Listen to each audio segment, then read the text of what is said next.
Plane mirror किसको बोलते हैं? बचपन में या कभी भी तुम देखते हो, बचपन से ही अभी भी घर में, हाँ, वो जो आईना देखते हो वो क्या है? प्लेन मिरर ही तो है। क्या हो? हाँ, उसको प्लेन मिरर बोलते हैं। क्या बोलते हैं उसको? प्लेन मिरर ही बोलते हैं ना। बेसिकली होता क्या है वो प्लेन मिरर? एक ग्लास का बना हुआ है, नॉर्मली ग्लास का बना हुआ होता है या किसी भी चीज का बना हुआ हो सकता है, लेकिन उसका एक साइड जो है वो कंप्लीटली पॉलिश्ड होता है, मतलब एक साइड उसका रिफ्लेक्टिंग बनाया जाता है। समझ रहे हो? एक साइड उसको रिफ्लेक्टिंग, जैसे कभी तुम्हें कोई भी चीज हो सकता है, प्लेन रिफ्लेक्टिंग सरफेस मतलब क्या हुआ, ये कोई भी प्लेन मिरर का मतलब होता है कि जिसका एक साइड रिफ्लेक्टिंग, एक साइड क्या हो, प्योरली रिफ्लेक्टिंग हो। फॉर एग्जांपल जैसे देख लो, ये मतलब होता ऐसा कुछ दिखता है, ये देखो, ये प्लेन मिरर ही है, इसको ऐसे ऐसे रिफ्लेक्टिंग बना दिया। एक्चुअली तुम जो हमारे पास जो प्लेन मिरर होता है ना, उसमें तुम बोलोगे सर कितने इवेंट होते हैं, तुमको लगता है सिर्फ रिफ्लेक्शन होता है, नहीं, रिफ्रैक्शन भी होता है, क्योंकि लाइट यहाँ आती है, अंदर जाती है, फिर बाहर आती है, फिर, लेकिन वो बहुत थीन होता है। समझ रहे हो? तो ये कैसा सरफेस, ये प्लेन मिरर है, तो क्या बोलोगे इसको? एक प्लेन मिरर है ये। लाइट यहाँ आई, टकराई और फिर गई। समझा what is plane mirror? Sir plane mirror क्या होता है? तो ये कोई भी एक सरफेस है जिसका एक साइड पूरी तरह से पॉलिश कर दिया गया, एक साइड पूरी तरह से पॉलिश कर दिया गया, 100% प्योरली रिफ्लेक्टिंग बनाया गया। एक्चुअली 100% पॉसिबल है नहीं, फिर भी हम मानते हैं। ठीक है, तो ये हो गया प्लेन मिरर। समझ में आएगा, अच्छी बात है। अब आपको मैं एक चीज बताता हूं जो बहुत इंपॉर्टेंट है, बहुत बार यूज आएगा, नोट बोल के याद रखना है। यार कोई भी जो सरफेस होता है, जब भी कभी रिफ्लेक्शन होता है या रिफ्रैक्शन होता है, ठीक है, तो सम टाइम्स और मैक्सिमम टाइम्स कि यार जो रिफ्लेक्शन है वो 100% हो सकता है, चांसेस है, लेकिन रिफ्रैक्शन कभी भी 100% नहीं हो सकता है। जैसे ये लाइट आया और इसने 100% रिफ्लेक्ट कर दिया, मे भी चांसेस है, अगर ये आइडियल सरफेस है तो 100% रिफ्लेक्ट कर सकता है, बट जब भी रिफ्रैक्शन होगा, जब भी रिफ्रैक्शन होगा तो वो 100% नहीं होगा, मतलब फिर कुछ ना कुछ उसमें रिफ्लेक्शन इन्वॉल्व होगा, उसमें कुछ ना कुछ रिफ्लेक्शन इन्वॉल्व होगा ही होगा। मैं आपको इसको प्रूव करता हूं, जैसे एग्जांपल देखो, जैसे मिरर है, मिरर से क्या होती है, लाइट रिफ्लेक्ट होती है ना। वाटर बॉडी में क्या होता है, रिफ्रैक्शन होता है? नहीं, नॉट जस्ट रिफ्रैक्शन, वहां पे रिफ्लेक्शन भी होता है। अगर रिफ्लेक्शन नहीं होता तो वाटर तुम्हें दिखता कैसे? कोई भी चीज हमें कब दिखाई पड़ती है? जब वहां से लाइट रिफ्लेक्ट होकर हमारी आंखों तक आती है कि नहीं? तो अगर वाटर का बेड तुम्हें दिखता है कि नहीं दिखता है? नहीं दिखता है, दिखता है ना, मतलब वहां पे लाइट गई, अंदर में रिफ्लेक्शन हुआ, दैट इज फाइन, बट वहां से वही लाइट कुछ ना कुछ रिफ्लेक्ट भी होकर हमारी आंखों तक आया है। क्या मेरी बात समझ में आई?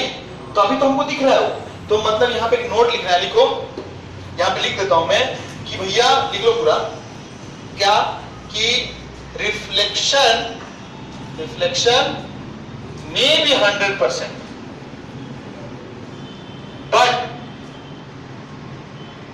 refraction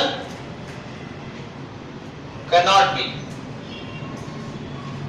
Refraction is always accompanied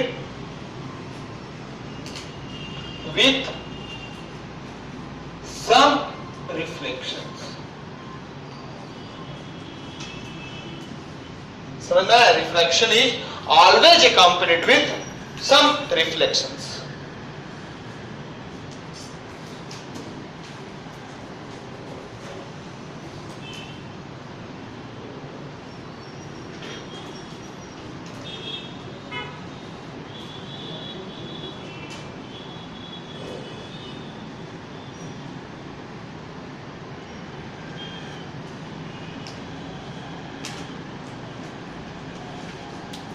समझ में आया? क्लियर हुआ पॉइंट? अब हम पढ़ेंगे, हेडिंग डालो, ये लिख लिया? चलो यहां ध्यान दो, लॉज ऑफ रिफ्लेक्शन। आपने ये सब पहले से पढ़ा है, हम फालतू की बातें कर रहे हैं छोटी छोटी। लॉज ऑफ रिफ्लेक्शन हो गया ये लिख के हो गया, फिर भी लिख ही रहे। सब लोग ध्यान दो, what is laws of reflection पढ़ने वाले, इधर आ दो, इधर आगे हो गया। हाँ ना बोलो, नहीं हुआ है, फिर नहीं क्यों बोला, हुआ कि नहीं हुआ, हो गया ना। चलो अब हम पढ़ते हैं लॉज ऑफ रिफ्लेक्शन। क्या होता है लॉज ऑफ रिफ्लेक्शन, पता है आपको? पहला लॉ क्या है इसका, जितने एंगल पे इंसिडेंट हुआ उतने ही एंगल पे रिफ्लेक्ट हो जाएगा। या ऐसे ये इसका अच्छा, रिफ्लेक्शन का जो एंगल होता है वो कहां से मेजर करते हैं, perpendicular normal to the surface. ये हमारा मान लो प्लेन मिरर है या कोई भी प्लेन रिफ्लेक्टिंग सरफेस है, तो यहाँ पे जो इंसिडेंट रे आया इसका जो ये एंगल होगा इंसिडेंस एंगल, इसको आईआर बोलते हैं। ये इंसिडेंस एंगल किससे मेजर करेंगे, नॉर्मल से, जो नॉर्मल होगा उस सरफेस पे वहां से। तो ये एंगल इक्वल होगा रिफ्लेक्शन वाले एंगल के। इसको आप बोल सकते हो रिफ्लेक्टेड रेज, ठीक है। और ये एंगल को आई बोलते हो, इसको आर बोलते हो, this was I R incident rays. So I is equals to R. बहुत अच्छा, इवन ये भी एंगल इक्वल होगा, क्यों? बिकॉज 90 माइनस आई हो जाएगा, ये this equal to 90 minus R, 90 90 cancel, फिर से ये एंगल भी इक्वल होंगे। समझ रहे ना, ये भी एंगल इक्वल होगा। ओके, दूसरा लॉ क्या होता है कि यार I incident rays, reflected rays and perpendicular या normal to the surface all lies in one plane. देखो ना, एक ही बोर्ड के प्लेन में है कि नहीं, ये इंसिडेंट रे, रिफ्लेक्टेड रे सब एक ही प्लेन में। तुम बोलोगे सर ये मिरर भी उसी प्लेन में, नहीं, जरूरी नहीं। मिरर मान लो तुम ऐसे घुमा दो तो भी चलेगा, जबकि मिरर ऐसे रखोगे तो भी ये ऐसा ही होगा। समझ में आया आपको?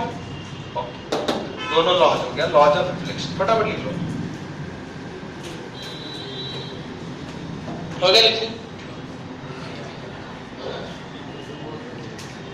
अब हम कुछ पढ़ते हैं जहां से क्वेश्चंस आते हैं, मतलब बेसिक चीजें थोड़ी खत्म हुई हैं।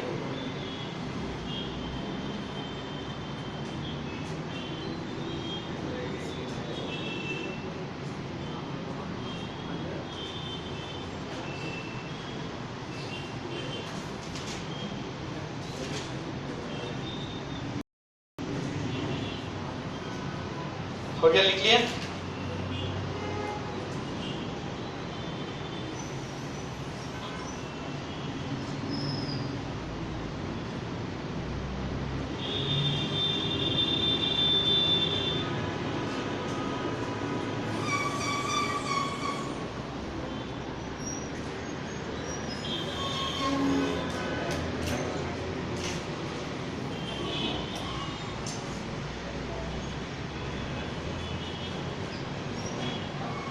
आप लोगों से एक सवाल पूछूं, एकदम सिंपल मैथमेटिक्स का सवाल है ये सब कुछ भी फिजिक्स का सवाल नहीं, एकदम बेसिक मैथमेटिक्स 10th क्लास का जो मैथमेटिक्स है उसका क्वेश्चन है। आप सब लोग सॉल्व करना है, रिफ्लेक्शन से रिलेटेड क्या सवाल है तो देखते हैं।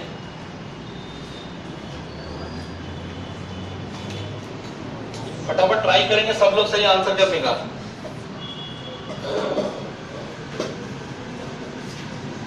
सवाल ये है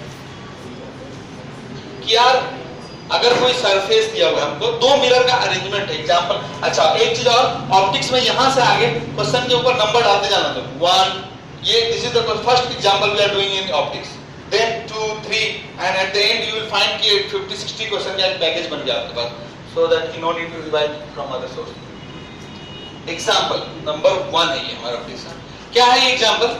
तो बोल रहा है कि सर दो प्लेन मिरर का एक अरेंजमेंट है, ऐसा है, मान लो ये एक प्लेन मिरर है, ये और ये एक plane mirror, mirror 1 and mirror 2। This is mirror 1 and this is mirror 2।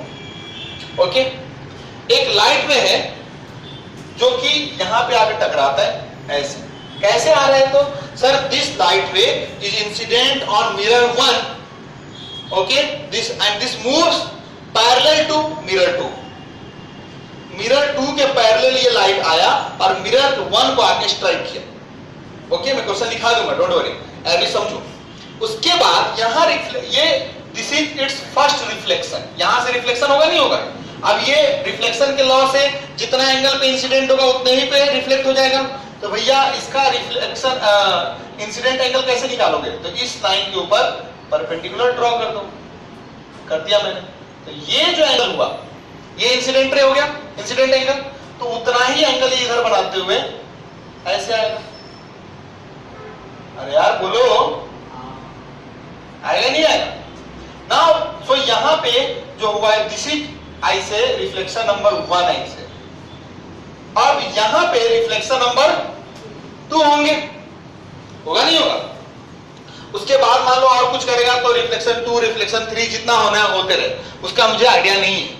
सवाल क्या पूछ रहा है कि अगर सेकेंड रिफ्लेक्शन के बाद ये लाइट रे, ये जो रे है अपने पाथ को रिट्रेस करता है, अपने पाथ को रिट्रेस करता है, तो बताओ इन दोनों मिरर के बीच का एंगल क्या होगा? सवाल क्लियर हुआ पहले आपको? रिट्रेस करना है। पहला सवाल है कि सुनिए, इफ द रे after second reflection retraces its path, then what would be the angle between these two mirror? Question is clear? First question ये। Second question उन्होंने पूछा है, if the ray retraces its path after third reflection, अब तुम सोचो third reflection कहां हो रहा है, लेकिन अगर हो रहा है तो बोल रहे क्वेश्चन में हो रहा है, then find the angle between these two mirror। सवाल समझ में आया? तो दो सवाल हैं, पहले हम सवाल लिखते हैं, फिर मैं पहला सवाल करता हूं, दूसरा आप लोग सॉल्व करता हूं, ठीक है? क्वेश्चन लिखो पहले, कि लिखो for the arrangement of the mirror shown below, for the arrangement of the mirrors, two plane mirrors, ऐसे लिखो, for the arrangement of the 2 plane mirrors shown below, comma दे क्या लिखना, a incident ray, an incident ray strikes mirror 1, strikes mirror 1, समझ रहे हो? An incident ray strikes mirror 1 parallel to mirror 2, parallel to mirror 2, full stop, ठीक है? Full stop. Find the angle between the mirrors, find the angle between the mirrors, find the angle between the mirrors if the light rays, if the light rays retraces its path, if the light rays retraces its path after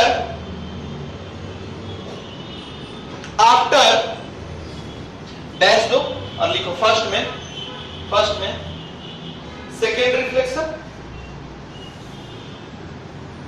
and second question लिखो उसी में third reflection. सवाल समझ आया आपको? Simple mathematics से सवाल है, मैं बताता हूं कैसे।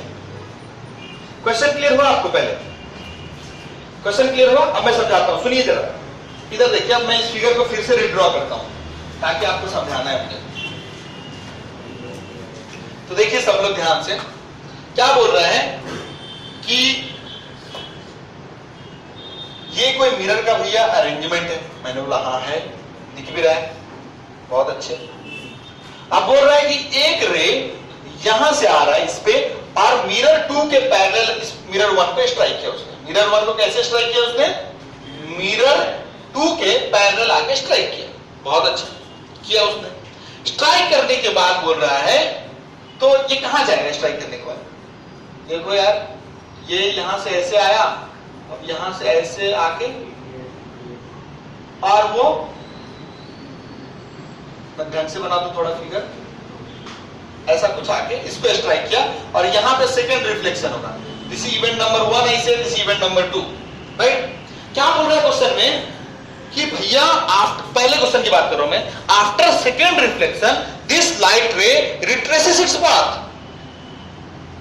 नहीं समझ में आ रहा है ना?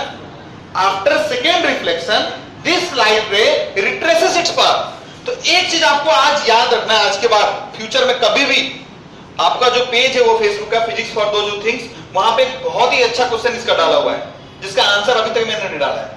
ठीक है, आप उस क्वेश्चन प्रीवियस क्वेश्चन से आप देखना वहां पे कि उसमें दो डॉक्टर्स हैं, दोनों मिलकर अरेंजमेंट बनाए हैं, उनको पता ही नहीं चला क्या करें, उसमें एक होल रह गया तो गलती से, तो आप देखना वो सवाल। ठीक है, तो बहुत ही बढ़िया क्वेश्चन उस पर डाला हुआ, लेकिन उसमें बहुत कॉम्प्लिकेशन है। ठीक है, वो आप पजल के जैसा सॉल्व करना बाद में कभी। तो इस क्वेश्चन तो इसमें पॉइंट क्या होता है, जब भी इस तरह का सवाल आता है रिट्रेस करने का पाथ का, तो उसमें क्या हमको ध्यान रखना पड़ता है? बस एक ही चीज है जो आपको एकदम अच्छे से पॉइंट गांठ बांध देना माइंड में, वो ये कि सर जब भी रिट्रेस करेगा ना पाथ को, जब भी कोई कभी भी किसी लाइट रे को रिट्रेस करना है ना उसके पाथ को, तो पहली बात आपको ध्यान रखनी है कि वो परपेंडिकुलर इंसिडेंस होना चाहिए। मतलब क्या, अगर क्या बोल रहे हैं क्वेश्चन में, क्या बोल रहे हैं कि सेकेंड, सुनो ध्यान से, सेकेंड रिफ्लेक्शन के बाद ये लाइट रे अपने पाथ को रिट्रेस कर रहा है। सेकेंड रिफ्लेक्शन के बाद ये लाइट रे अपने पाथ को रिट्रेस कर रहा है, यही बोल रहा है ना? तो मैंने बोला सेकेंड रिफ्लेक्शन यहां हो रहा है, इसको रिट्रेस करना है अगर, तो अगर ये परपेंडिकुलर इस पे गिरे तो क्या ये वैसे ही चला जाएगा? बोलो। और अगर अब देखो अब क्या सीन हो गया, अब लाइट रे यहां से टकराया और ऊपर ऐसे चला गया, इसका जब ये यहां पहुंचेगा तो मतलब ये क्या इतने एंगल पे गिरा है, तो क्या उतने ही एंगल पे वापस जाएगा, तो ऐसे चला जाएगा। क्या मेरी बात समझ में आई? मतलब सेकेंड रिफ्लेक्शन के बाद अगर इसको रिट्रेस करना है पाथ को, तो ये एंगल 90 होना पड़ेगा। क्या मेरी बात समझ में आई? तो क्या यहां से समझ में आया? एक पॉइंट जो याद रखना है, जो हमेशा की याद रखना है कि इफ द लाइट रे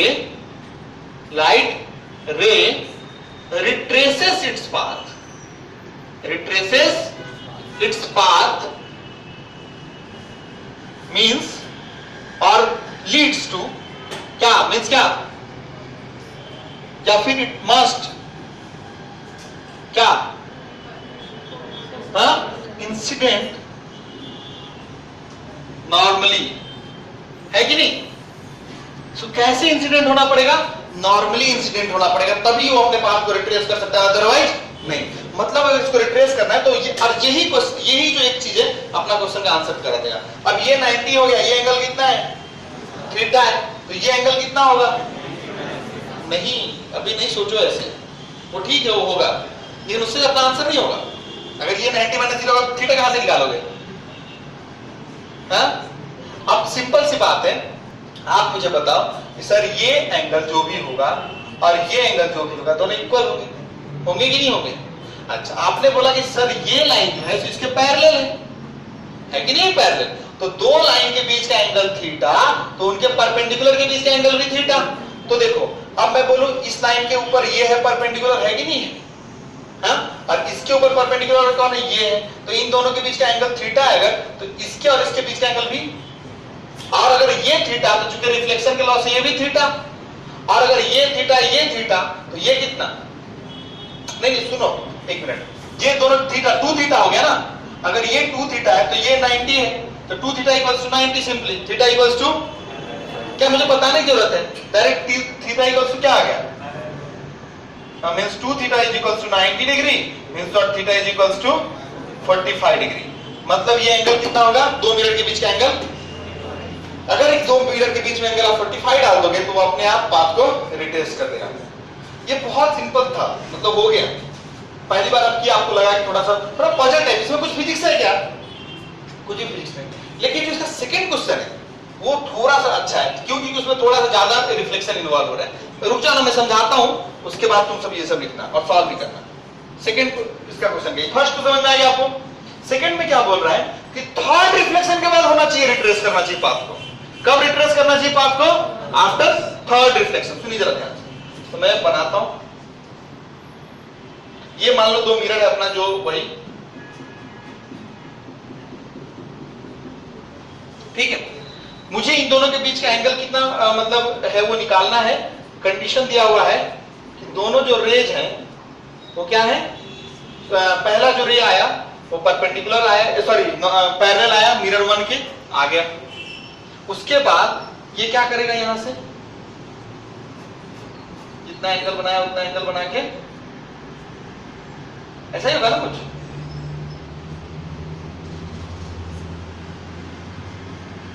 आ गया, गिर गया।